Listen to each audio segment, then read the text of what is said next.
Recently I received an intriguing email claiming that the rapidly increasing worldwide epidemic of diabetes was caused by depleted uranium, DU. As a medical doctor, I never heard of such an idea. Every physician knows that radiation can lead to cancer, but the DU and diabetes connection seemed ludicrous. Nevertheless, I thought it would be interesting to check it out on the internet. The best tool for medical research on the net is the PubMed website sponsored by the U.S. National Library of Medicine. I typed in the keywords, depleted uranium and diabetes. No citations to scientific papers in the medical journals appeared on my computer screen, which further assured me there was no scientific connection. Even when I used keywords, depleted uranium and human disease, only a mere 16 papers were cited on the subject from 1994 to 2005, and only half these papers addressed the medical problems of soldiers exposed to DU in the Gulf War. What was revealed is that DU accumulates in lymph nodes, brain, testicles, and other organs, and the short-term and long-term effects of DU are not known. There was a definite increase of birth defects in the offspring of persons exposed to DU, and Gulf War vets who inhaled DU were still excreting abnormal amounts of uranium in the urine 10 years later. Why was there so little written about DU and its effects on the human body? Having written extensively on the man-made epidemic of AIDS and its cover-up for 2 decades, I was not surprised. I strongly suspected research into the health effects of DU on Gulf War veterans was politically incorrect. On the other hand, a quick Google internet search of side effects plus depleted uranium referred me to 71,000 English pages on the web. When I added the keyword diabetes, there were 22,000 pages. I also discovered that articles about the health dangers of DU rarely, if ever, appear in the major media. In the January 2001 press release Fairness and Accuracy in Reporting accused the media of depleted coverage of depleted uranium weapons. Nevertheless, a great deal of information on DU can be found on the internet. DU was first used by the U.S. in the 1991 Gulf War, then in the Balkans in the late 1990s, in Kosovo in 2000, in the war against Afghanistan, in Iraq in 2003, and also by the Israelis in the 2006 war with Lebanon. Needless to say, U.S. military and government officials totally deny any health danger from DU. A reassuring New York Times article of January 9, 2001 entitled 1999 U.S. document warned of depleted uranium in Kosovo by Marlies Simons, noted while acknowledging the hazards, both the Pentagon and NATO, pointing to medical experts, have denied any links could exist between exposure to depleted uranium and the illness and deaths of veterans. DU weapons were developed by the U.S. Navy in 1968, and were first given to Israel by the U.S. in the 1973 Arab-Israeli War. Since then, the U.S. has tested, manufactured and sold DU weapons systems to 29 countries. Vieques Island, a testing site in Puerto Rico, was repeatedly bombarded with DU in 1999 prior to its use in Kosovo. DU is a byproduct of the enriching of natural uranium for use in nuclear reactors. As nuclear waste, DU is costly to keep but relatively inexpensive to obtain, due to their tank armor-piercing capabilities. DU weapons are extremely effective and the reason why the military is so enthralled with them. Depleted uranium whistleblowers. Major Doug Rock is a leading DU expert who has become a whistleblower against its use. He claims each tank round is composed of 10 pounds of solid uranium-238 contaminated with plutonium, neptunium, and americium. The round is pyrophoric, meaning it generates intense heat on impact, easily penetrating a tank because of the heavy weight of the metal. When DU munitions hit, they produce a firestorm inside any vehicle or structure, resulting in devastating burns and injuries to those who escape immediate death and incineration. On impact, DU produces uranium oxide dust and pieces of uranium explode all over the place. Once inside the body, the tiny nanoparticles enter the lungs and bloodstream and are carried throughout the body. When Rock and his team were assigned to clean up the DU after the first Gulf War, all his men got ill within 72 hours with respiratory problems, rashes, bleeding, and open sores. In an Australian interview with Gay Alcorn in 2003, Rock admitted, "After everything I've seen, everything I've done, It became very clear to me that you can't take radioactive wastes from one nation and just throw it into another nation. It's wrong. It's simply wrong. According to Asaf Durakovic, MD of the Uranium Medical Research Center in Washington, D.C., the term depleted uranium is a misnomer. Both depleted and natural uranium are over 99% composed of uranium-238. Du is almost as highly concentrated as pure uranium and may contain plutonium, a deadly element, in trace amounts. Lauren Mord is an independent American scientist who works on radiation and health issues with communities around the world. At age 61, she is the leading activist against the use of Du, having worked in 2 nuclear weapons labs, including the Lawrence Livermore National Laboratory in Berkeley, California, run by the U.S. Department of Energy. She is the ultimate anti-government whistleblower on Du, along with Rakan Durakovic, and all 3 have personally suffered, including death threats, for their anti-Du views. In her article Depleted Uranium, the Trojan Horse of Nuclear War, which appeared in the June 2004 World Affairs Journal, Mord claims, the use of Du weaponry by the U.S., defying all international treaties, will slowly annihilate all species on Earth including the human species, and yet this country continues to do so with full knowledge of its destructive potential. Du travels. Du radioactive particles are picked up by the atmosphere and are transferred by windstorms and air currents. They permanently contaminate vast regions and slowly destroy the genetic future of populations living in those areas. As the Trojan horse of nuclear war, Mord calls Du the weapon that keeps on killing. There is no way to turn it off, and no way to clean it up. It meets the U.S. government's own definition of weapons of mass destruction.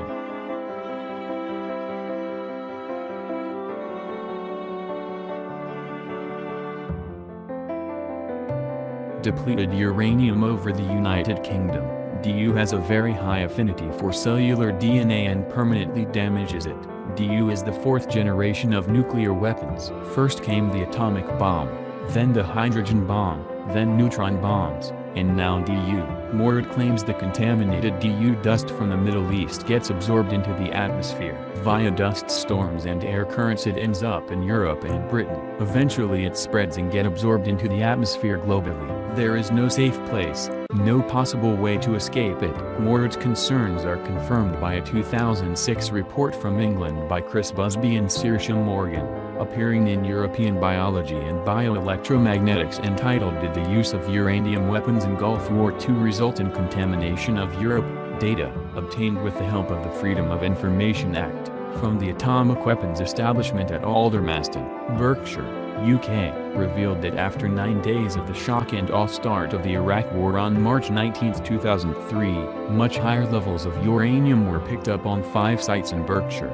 On 2 occasions, levels exceeded the threshold at which the Environment Agency must be informed, though still within safety limits. These levels were the highest levels of depleted uranium ever measured in the atmosphere in Britain. The report also confirmed weather conditions over this war period, which showed a consistent flow of air from Iraq northwards. Not surprisingly, this research was vigorously denied as uranium of natural origin by various government officials. However, Busby and Morgan insist the findings are the first evidence that Du particles were able to travel thousands of miles from Baghdad to England. Their report can be found on the internet. Gulf War Syndrome.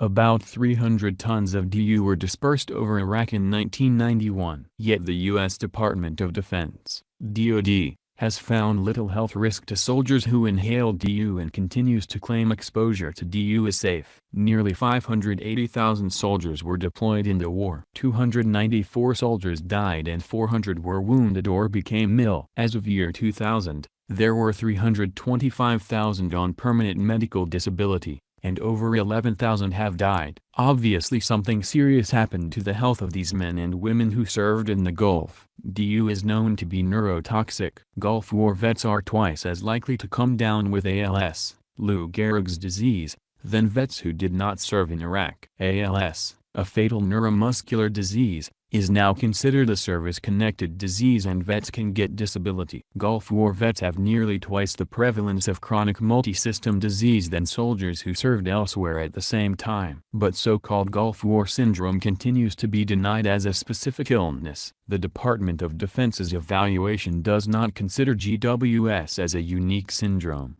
unique illness, or a unique symptom complex in deployed Gulf War vets. The worldwide diabetes epidemic. A half-century ago, during the early years of the Cold War when I went to medical school, diabetes was not a common disease. Now in the 21st century it is common to hear of diabetes as an impending epidemic. Certainly the statistics bear this out. Currently, 7% of Americans have diabetes, 17 million. In addition, a Los Angeles Times front page report on September 16, 2006, claims that there are more than 41 million Americans with abnormal blood glucose abnormalities that indicate they may soon develop diabetes. In Puerto Rico, where DUIsh tested 10% of the population has diabetes. The Centers of Disease Control, CDC, in Atlanta declares that unless Americans change their ways, 33% of the babies born this year will be diabetic by the year 2050. Also by 2050 there are expected to be 45 million diabetics in the U.S. A vet support group, Veterans with Diabetes International, says there are 143 million people worldwide with the disease, and 300 million people are expected to have diabetes in 2025.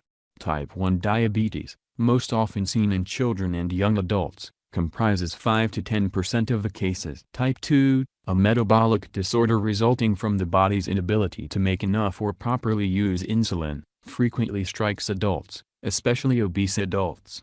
This group comprises 90% or more of diabetics. The CDC predicts that type 2 diabetes will increase 165% by 2050. People with type 2 diabetes are also twice as likely to get pancreatic cancer. 34 years after the Vietnam War ended, the DoD finally presented the strongest evidence that type 2 diabetes can be connected to Agent Orange. 18 million gallons of this plant defoliant and poison was sprayed over Vietnam by the U.S. military. It is now known to cause cancer and birth defects. Starting in the year 2002, diabetes is now recognized as a service-connected disease for all Vietnam vets. At present, diabetes is not service-connected for Gulf War vets. 9% of Vietnam vets have type 2 diabetes. There is no current evidence that Gulf War vets have a heightened incidence of diabetes, but I could find no solid research to confirm or deny this. Perhaps in 1 or 2 more decades government scientists will discover a connection to DU. The common causes of diabetes are thought to be obesity, poor diet and lack of exercise. Lujan Morit believes the cause of the new epidemic is more sinister, namely the increasing levels worldwide of depleted uranium in the atmosphere, combined with emissions from the proliferation of nuclear power plants. Unlike government scientists, Morit says DU is very, very nasty stuff, and that diabetes is an immediate response to DU. In contrast to the decades it can take for uranium to produce radiation-induced cancer. Although she cannot prove it, she is the first scientist to strongly suggest a connection between the new worldwide diabetes epidemic and DU. Morit insists the medical profession has been active in the cover-up of low-level radiation from atmospheric testing and nuclear power plants. I have been unable to verify this, but it is consistent with the passive role the health profession took during the Cold War nuclear testing in the U.S. More later. She has also spoken about medical professionals in hospitals who were threatened by government officials with $10,000 fines and jail time if they talked openly about the returning Iraq War soldiers and their medical problems. This could explain the paucity of reports in the scientific literature regarding vets exposed to DU and their war-associated illnesses. Morit also says reporters have been prevented access to more than 14,000 medically evacuated soldiers from the current Iraq War, brought back to Walter Reed Hospital near Washington, D.C. To learn more about Lujan Morit and her research, Google Lujan Morit plus videos. In addition, she appears in the recent documentary film Beyond Treason, detailing the horrific effects of depleted uranium exposure on American troops and Iraqi civilians in the Gulf region in 1991.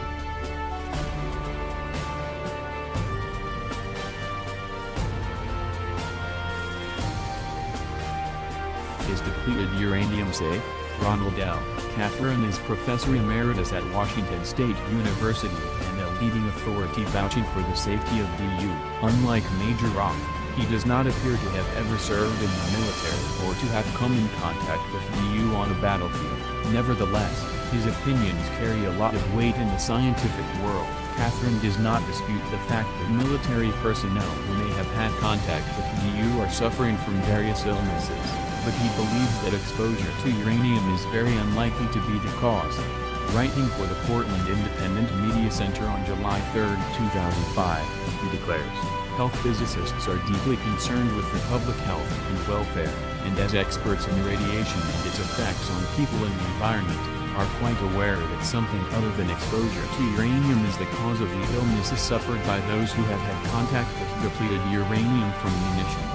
A truly enormous body of scientific data shows that it is virtually impossible for uranium to be the cause of their illnesses. Despite this body of scientific data to the contrary, misguided or unknowing people continue to allege that the depleted uranium, and specifically the radioactivity associated with the depleted uranium, is the cause of these illnesses. This is indeed unfortunate, for health physicists and other scientists and physicians already know that depleted uranium is not the cause of these illnesses, and thus any investigations into the cause of these illnesses should focus on other possible causes. If we are to offer any measure of relief or solace to these suffering people, and to gain some important additional knowledge of the cause of their illness, we should not waste our valuable and limited energies, resources and time attempting to point the finger at depleted uranium as the culprit, when it is already known that uranium is almost certainly not the cause of the problem. Reference: no level of radiation is safe for humans. As a physician, it is inconceivable to me that government-approved experts like Catherine can so quickly dismiss DU as safe and harmless, particularly when on June 29, 2005, a National Academy of Sciences panel in Washington, D.C. has found that no level of radiation is safe for humans. The panel concluded that any dose of radiation, no matter how small, can induce cancer. Exposure to radiation is becoming more and more likely for most people because of the growing use of radiation in medicine. The new findings could lead to changes in medical practices and the levels of radiation allowed at former nuclear sites. The panel also contradicted the often heard dictum of some government pro-nuclear scientists that a little radiation is good for you. The idea that low doses of radiation are safe is the myth that allowed extensive nuclear testing during the Cold War without a huge protest from every member of the human race. It is this myth that still allows DU weapons to be used on battlefields against terrorists. Historically, the proof of the danger of nuclear warfare was provided a decade ago by the publication of a U.S. Congressional Committee report authorized by President Bill Clinton and entitled, "The Human Radiation Experiments." The report showed clearly that government scientists and physicians could not be trusted in their pronouncements regarding the safety of nuclear weapons.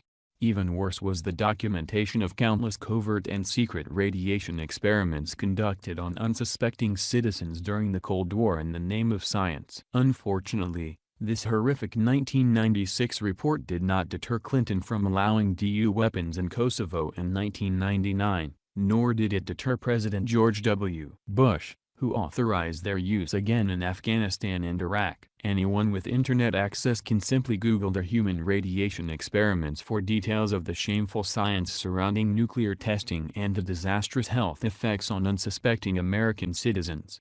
In 2001, a half-century after extensive nuclear weapons testing in the American West, the U.S. National Cancer Institute was finally forced to reveal its finding that bomb testing in Nevada, which spread radioactive fallout across every state of the Union, has caused at least 15,000 cancer deaths and up to 212,000 non-fatal thyroid cancers. John LaForge of Newswatch.com reminds us that the 67 bomb tests blown off between 1946 and 1958 were said at the time to be safe. Money, power, and depleted uranium. Who is profiting from this global uranium nightmare? In The Enemy Within, 1996, Jay Gould reveals that the British royal family privately owns investments in uranium holdings worth over $6 billion through Rio Tinto Mines, an Anglo-Australian company, which is the world's largest mining company with more than 60 operations in 40 countries.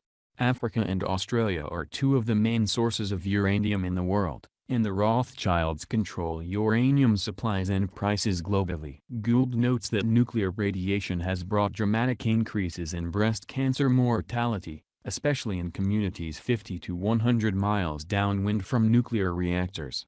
Book reviewer Donna Lee writes, "The Enemy Within has enough scientific data to address those bureaucrats who deny that living near a nuclear reactor is a hazard to one's health. It also includes enough direct, clear prose to convince me, a breast cancer survivor, that I grew up during the Cold War as an unknowing guinea pig, further victimized by the politics of suppression and denial." Lee continues, "After reading the book, however, I am bothered by one persistent question. I was born and raised and continue to live in San Francisco, California, which has the highest incidence of breast cancer in the world. The Enemy Within concerns itself with breast cancer mortality rates, which are highest in the communities around New York City. San Francisco isn't within 100 miles of a nuclear reactor, and it isn't even mentioned in the book. If low-level radiation explains clusters of breast cancer throughout the U.S., what explains us? Actually, there was a nuclear power plant located in Sacramento, less than 100 miles from San Francisco, which became active in 1975. Gould probably did not include this in his 1996 book because the Rancho Seco nuclear power plant was forced to shut down its operations in 1989, due to a public outcry and a referendum. David Bradbury says child cancer rates on Vieques Island have soared 250% above the Puerto Rican national average in the last 30 years. In his 2005 documentary film, Blowin' in the Wind, the provocative Australian filmmaker and two-time Academy Award nominee also provides some answers regarding the huge financial interests involved in uranium production and DU weapons. Australia provides 1/3 of the world's uranium supply, and Bradbury reveals a secret treaty that allows the U.S. military to train and test its DU weaponry on Australian soil. He exposes plans to extract over $36 billion from uranium mines over the next 6 years, and shows the finished construction of a 1,000-mile railway from the mining area to a port on the north coast of Australia to transport the ore. The railway project was built by Texas-based Halliburton Company. In 1995, U.S. Vice President Dick Cheney was CEO of that company. The filmmaker says, "The Queen's favorite American buccaneers, Cheney, Halliburton, and the Bush family, are tied to her through uranium mining and the shared use of illegal depleted uranium munitions in the Middle East, Central Asia and Kosovo, Bosnia." The major roles that such diverse individuals and groups as the Carlyle Group, George Herbert Walker Bush, former Carlyle CEO Frank Calosai, the University of California managed nuclear weapons labs at Los Alamos and Livermore, and U.S. and international pension fund investments have played in proliferating depleted uranium weapons is not well known or in most instances even recognized, inside or outside Australia. God save the Queen from the guilt of her complicity in turning planet Earth into a Death Star.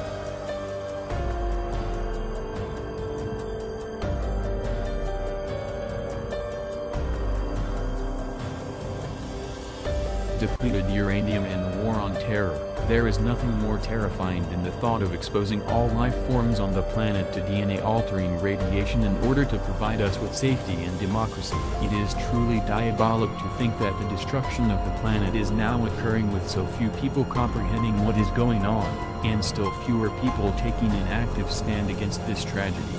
It is apparent that most of the world's political and spiritual leaders, as well as scientists, physicians, lawyers, and health professionals do not care about the dangers of DU weapons and other forms of nuclear energy. If they cared, we would certainly be hearing and reading about it on television and in the major media. As a researcher and writer over the past few decades, I have focused on the man-made origin of AIDS and a little-known bacterial cause of cancer, paying little attention to nuclear radiation.